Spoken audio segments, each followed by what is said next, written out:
In 1976, April 30th, was declared by the Palestine Liberation Organization, the PLO, the Day of the Land of Palestine. 1 year ago, it started the Day of Return, a march, a peaceful march of thousands and thousands of people from Gaza going toward the border, not the border, the circle around Gaza Strip, and there were hundreds, I don't know how many were shot, and more than over 100, I don't remember how many died, were killed by Israelis. And these people, these Gazawis, were unarmed, mostly civilians. There were even children and women. So today, at this moment, is a second Day of Return march. Let's hope that criminals in Tel Aviv now and Jerusalem, in Quds and Arabia, will not commit another massacre. Everything is possible. Anyway, as I said, I am Venezuelan by the blood I received from my father and mother. And I am a Palestinian for my blood, the blood of my comrades, and the blood of the enemy, as I spread all over the world. And I am very proud. Anyway, you have any question for me? No question, you can talk. Oh, what to talk about? I think I would talk a bit about Venezuela and the United States. Okay. The great President Donald Trump, we should not forget when he was a candidate, imaginary candidate, I said I hope he will be a president and he will be the best president of the United States. And history, actual history, every day is proving that I was right. For us, for the people of the third world, for the Muslims, for all the persons of the world, the best president is Donald Trump. Because Donald Trump is a crazy old man, but says many things in which he believes or he pretends to believe. And it's clear, open, the position of the United States as the enemy of mankind. Not the people of the United States. The United States people are hard workers and honest people, and they are manipulated by the bourgeoisie, by the banking system, which is mostly half of it is Zionist, and that this man is open. Jerusalem, Al-Quds, is now the capital of Israel. Nobody there, I said it many times, nobody there. All these allies of Israel, they did not dare to accept that the capital of the state of Israel was based in Jerusalem, Al-Quds. And French, I said this many times, but the French decided, sorry, not only the French, the United States, let's talk about the United States, which is the most important thing. For over 40 years ago, they decided, the Congress of the United States, to transfer the capital of the United States of America from Tel Aviv to Jerusalem.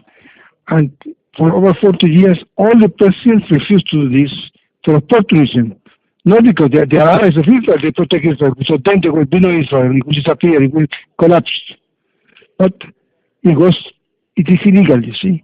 And Jerusalem, Al-Quds, is the Holy Land, the capital of the Holy Land, a holy city for all the believers, for the Jews, of course, for the Christians as well, and even for the Muslims.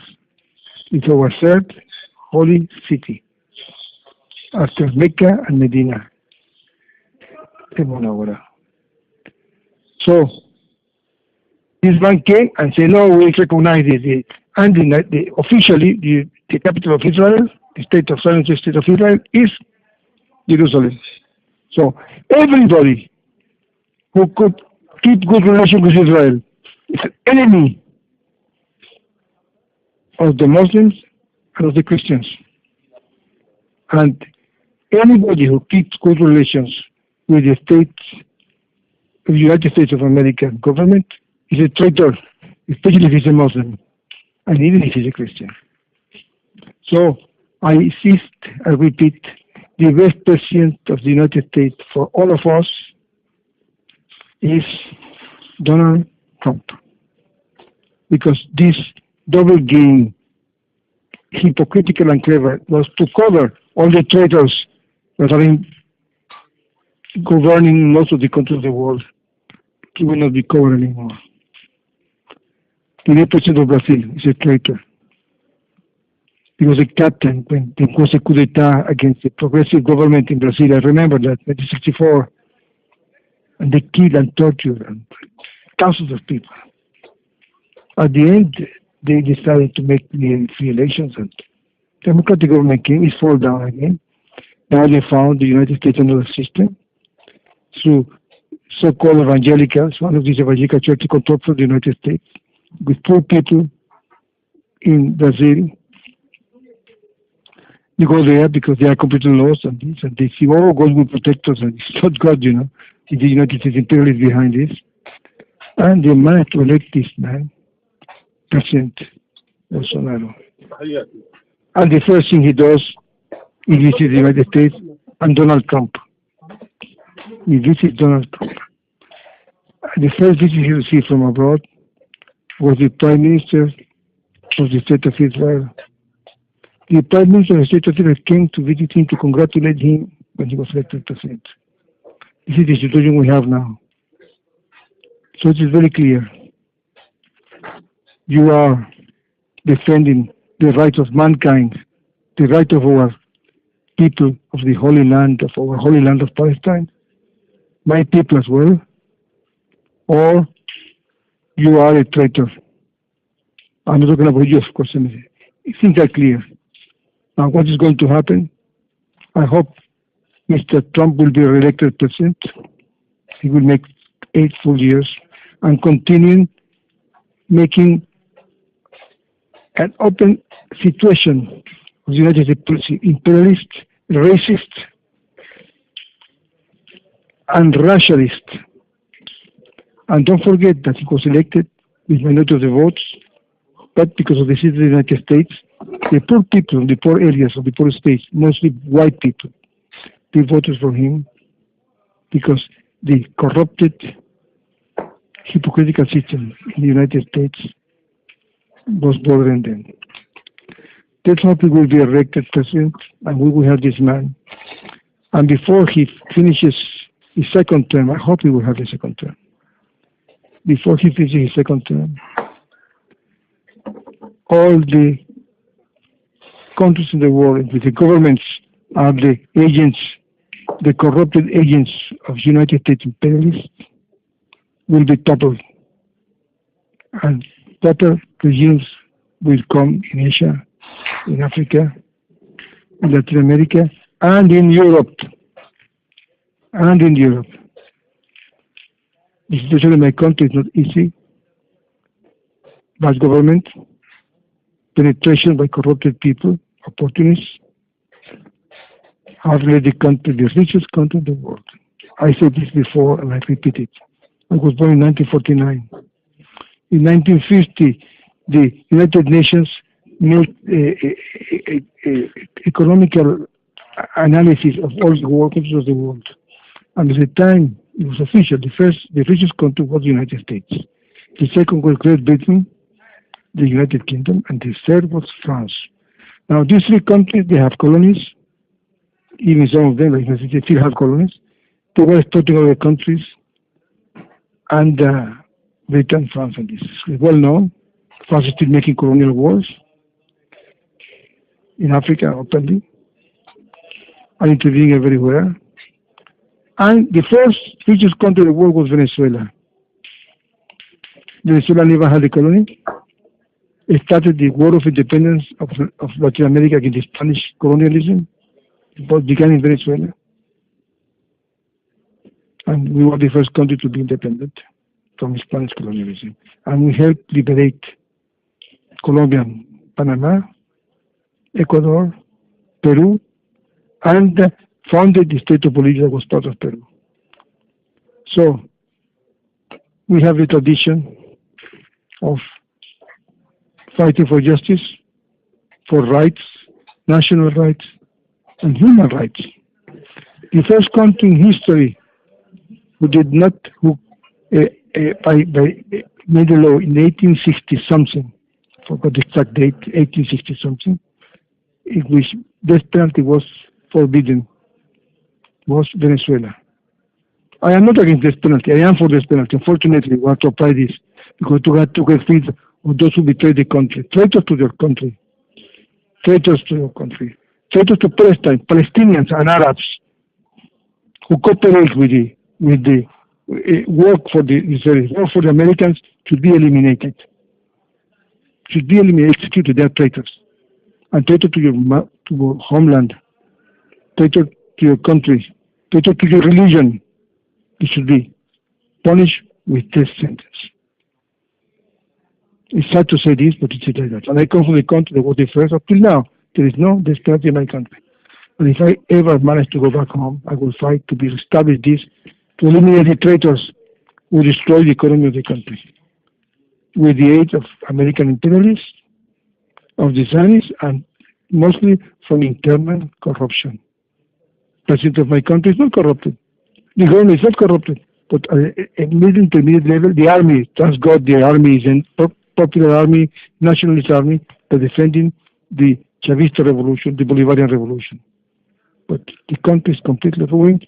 It was American intervention, blah, blah, blah, blah. But first of all, it is from inside. From inside we had this. Thank God, Russia, which is not a communist country anymore, but it has geostrategic interest and economical interest in Venezuela, is intervened and said, after the United States managed to attack Venezuela militarily, they sent some troops there. They are present.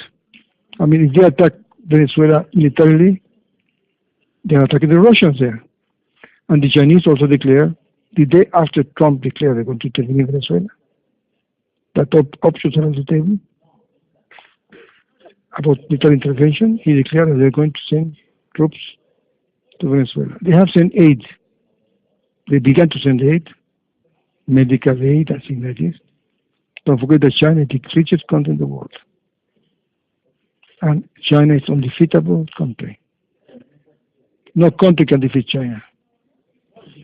If there is a confrontation with the Chinese, if you kill 1 million Chinese, they will win anyway. If you kill 1,000 Americans, it's a disaster to the United States. So the situation is very bad, very difficult. My situation here is, I come from a family which is not poor. We had inherited something from my father, and my mother is still alive. They couldn't send me $1 from Venezuela. The embassy of Venezuela is penniless. Many months, they don't receive the salaries. This is the situation. I never heard in my lifetime that a country poor country from Africa, whatever, that spent 6 months to get the salaries for the embassies, employees. But it happens in Paris and in others, and on the embassies of Venezuela all over the world. So the situation, my dear, is not easy, but I have hope that victory will be ours, because it is our right to have a free, independent country. And let's not forget today, the Day of the Land, that Venezuela not only broke their diplomatic relations with the state of Israel under this dirty criminal government of these corrupted people, of Benjamin Netanyahu, but it and Chavez, medical causes his life. Maybe that's why he was poisoned, he was irradiated. He said, we don't recognize the state of Israel anymore. Not only broke diplomatic relations, it doesn't exist as a state for us. It's the first country, the only country in the world, to my knowledge, that have done this. And Venezuela was one of the countries who voted for the recognition of the state of Israel in 1947, before it officially was in the 15th of May 1948. But in 1947, in the United Nations, because in San Francisco, I think at the time, Venezuela was one of the countries who voted for this.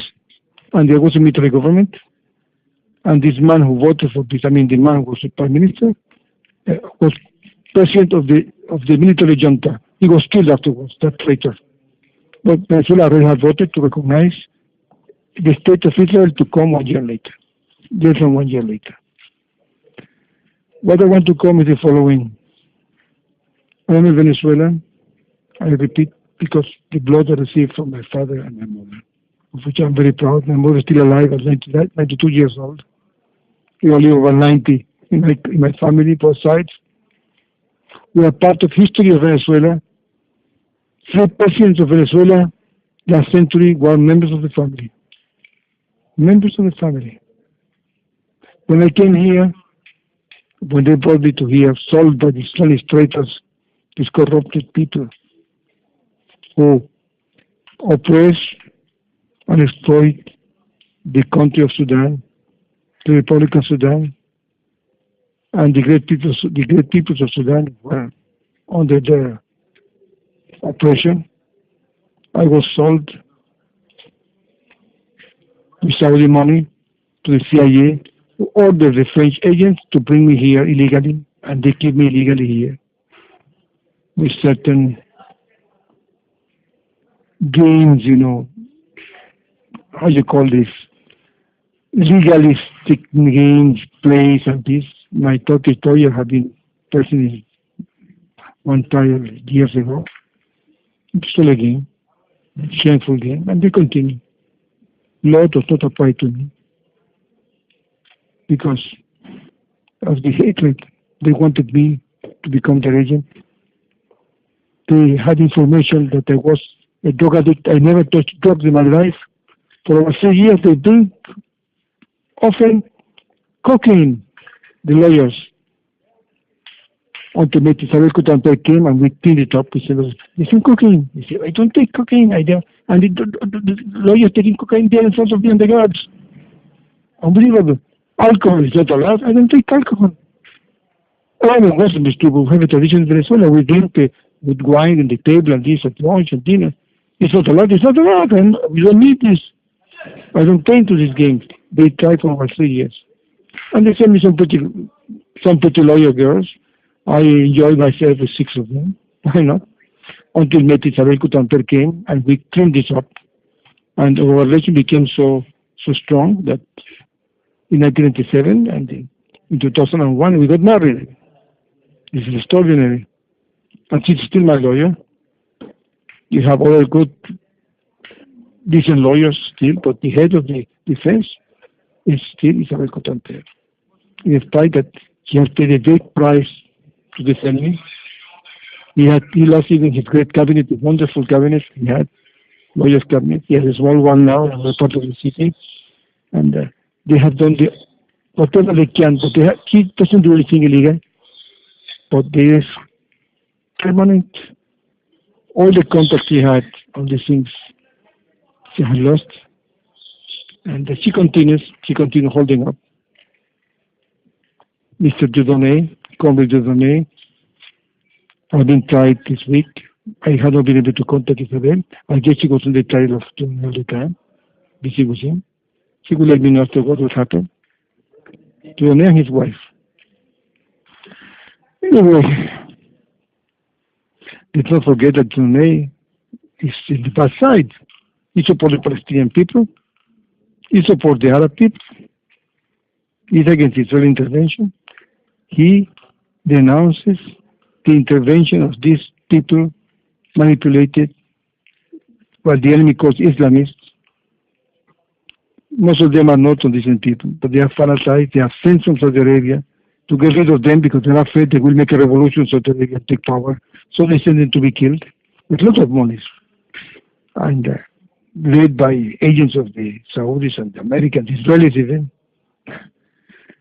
And the Syrian government, which is not so clean, I know it well. I don't talk about the president, which I respect. So I like President Bashar, but the regime, a corrupt regime, remains with the support of Iran of Russia, and of Arab volunteers. So, today is the Day of the Land anniversary, and the second year that will start the return from Gaza Strip toward the rest of the toward the occupied Palestine. Let's not forget that Gaza Strip was abandoned by the Israelis because it was not safe for them. So I hope that not many Palestinian patriots will be killed today. But whatever, for my prison here in France, the country of the right of human rights, this is the title. The pays de droit de l'homme. The pays de droit de l'homme. The country of human rights.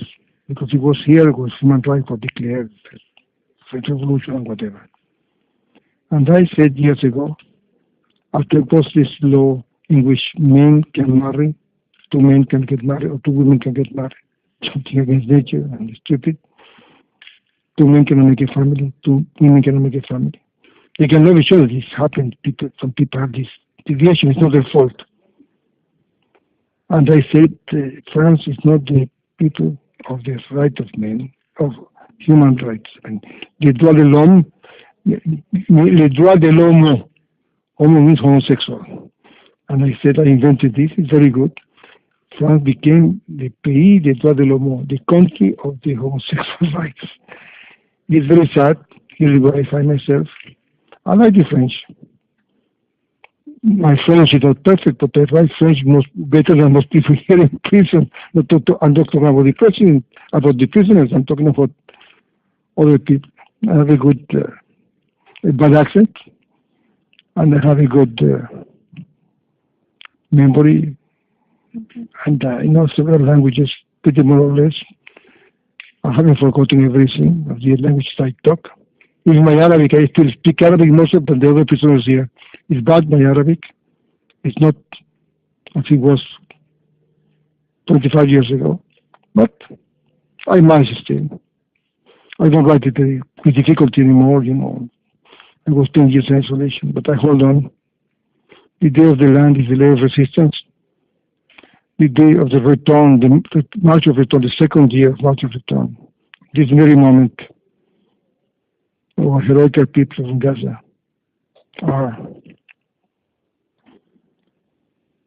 are doing this, and all over the world, in Latin America, I see Telesur television, there are demonstrations in support with the Palestinian people and with the Venezuelan Bolivarian Revolution, the Venezuelan people, in Brazil and other countries.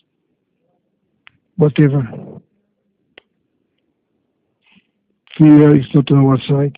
We are not afraid. We don't have atomic bombs, but it is the enemy, the imperialist enemy, who are afraid. It is the Zionists who are afraid.